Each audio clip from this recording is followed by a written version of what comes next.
बिहारी पिया गाने की शुरुआत में दिखाया गया है कि खेसारी लाल यादव की ऑन स्क्रीन पत्नी कोमल सिंह फोन पर बात कर रही हैं और छठ की याद दिला रही हैं। इस गाने में छठ पूजा की खास झलक देखने को मिल रही है।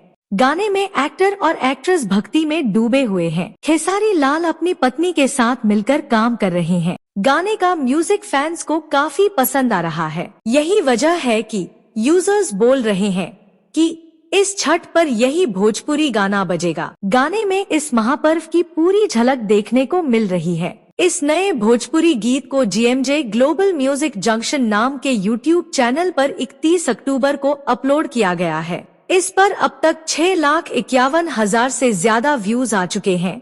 वहीं 87,000 लोगों ने इसे लाइक किया है। गाने पर 7,000 से ज्यादा कमेंट आ चुके हैं। फैंस को कोमल सिंह और खेसारी की जोड़ी काफी पसंद आ रही है। वीडियो पर एक यूजर कमेंट करते हुए लिखता है कि प्रखंड हो या जिला खेसरी से हिला। वहीं एक यूजर लिखता है कि इस साल छठ में पूजा यही गाना बजेगा। वहीं एक यूजर कमेंट करते हुए लिखता है कि अबकी के छठ पूजा में इस गाना को इतना प्यार तो कि पूरे 200 मिलियन चला जाए। इस तरह इस भोजपुरी गाने को खूब पसंद किया जा रहा है।